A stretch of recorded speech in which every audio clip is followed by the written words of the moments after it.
ինչու չհաջողվեց միավորվել ընդդիմադիր դաշտի, այսպես ասեմ, հա, առաջատար դեմքերի հետ ընդդիմադիրների, խնդրում եմ մի քիչ ավելի մանրամասն ասել, արդյոք այս ամիսների ընթացքում բանակցություններ եղել են ընդդիմադիր դաշտի ներկայացուցիչների առաջնորդների հետ եւ եթե եղել են, պարոն Սարգսյան, ի վերջո ինչն է խոչընդոտում միավորվելուն ու միասնաբար Նիկոլ Փաշինյանին տուն ուղարկելու համար, այդ ո՞րն է այդ գլխավոր խոչընդոտը, որ չի հաջողվում միավորվել եւ ձեր բանակցությունների մասին եթե եղել են, խնդրում եմ ասել։ Պաշտոնական բանակցություններ չեն եղել, մեր կողմից մշտապես եղել են հրապարակային առաջարկություններ,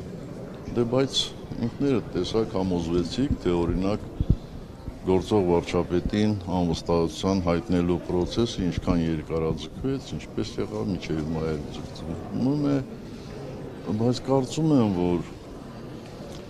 նաև ընդդիմության մի մասն է, այսպես ասեմ, ուշադիր լսել իշխանություններին, համոզվել, որ մեր ժողովուրդը կատեգորիկ դեմ է նախկիններին, առաջին հերթին մեզ, միգուցե դրա համար իրանք խուսափել են գնալ պայքարի, կարող է իրենք այլ հաշվարկներ ունեն, կարող է իրենց թվում է, թե ընտրություններում կարող են հաղթել եւ այդ ճանապարհը իրանց համար ավելի նախընտրելի է, որտեղ ամենասահմանադրական եղանակը իհարկե ընտրություններով հաղթելն է, բայց ես կարծիք ունեմ, որ դա ճիշտ ճանապարհ չի, ինչպես իմ զեկույցում ասեցի,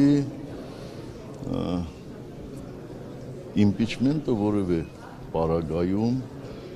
չի կարելի հակադրել ընտրություններին։ Եթե նույնիսկ մի շաբաթ առաջ հաջողվի անվստահությունը հայտնել, այդ նշանակում է միևնույն է բոլոր պարագաներում ամսի 7-ին ընտրություններ լինեն եւ այն ժամանակ այդ ընտրությունները կլինեն շատ ավելի արդար եւ գոնե նախընտրական փուլի այս բոլոր զեղծահարությունները չեն ալնի ընտրությունների արդյունքի վրա։